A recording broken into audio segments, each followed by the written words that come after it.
आप देख रहे हैं BA न्यूज। खबर हमारी, फैसला आपका। इस वक्त की बड़ी खबर। बिजनौर जनपद थाना कोतवाली शहर के गांव काजीवाला में दिनांक 11 जुलाई को एक महिला की हत्या हुई थी, जिस संबंध में उसके पति द्वारा अपनी पत्नी जुबेदा की हत्या में अपने 5 पड़ोसियों के विरुद्ध मुकदमा दर्ज कराया था। विवेचना के दौरान प्रकाश में आया कि उसकी पहली पत्नी थी, उसकी 2008 में मृत्यु हो गई थी, जिससे उसके 10 संतानें थी। पत्नी की मृत्यु के बाद उसने जुबेदा नाम की महिला से विवाह कर लिया था, जिससे उसको 2 संतानें हुई। 2023 पति ने वसीयत की, जिसमें जुबेदा व उसके बच्चों के नाम एक वसीयत की और पहली पत्नी के बच्चों को बेदखल कर दिया था। पहली पत्नी से जो पुत्र आसिफ था, इस बात से नाराज रहता था, जो देहरादून रहता था, जो 1 माह से यही रह रहा था, जिसका अपनी सौतेली मां से झगड़ा रहता था। घटना वाले दिन उसने जुबेदा को घर में अकेला पाकर ईंट से सर पर वार कर हत्या कर दी और अपने पड़ोसियों के 5 लोगों को नामजद करा दिया गया था।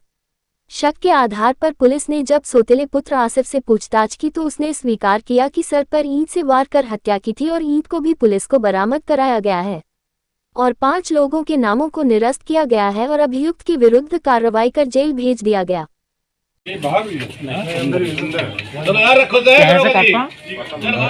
जुलाई को थाना कोतवाली क्षेत्र के ग्राम काजीवाला में एक महिला की हत्या हुई थी। इस संबंध में उसके पति तवक्कल द्वारा अपने ही 5 पड़ोसियों के विरुद्ध अभियोग पंजीकृत कराया गया था। विवेचना की कार्रवाई के दौरान यह तथ्य प्रकाश में आया कि तवक्कल ने की जो पहली पत्नी थी उसकी 2008 में मृत्यु हो गई थी, जिससे उसकी 10 संतानें थीं।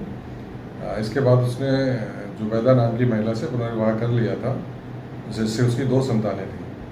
2023 में उसने एक वसीयत की, जिसमें जुबैदा उसके बच्चों के नाम उसने प्रॉपर्टी और ज़मीन कर दी थी और जो पहली पत्नी से जो बच्चे थे उनको बेदखल कर दिया था।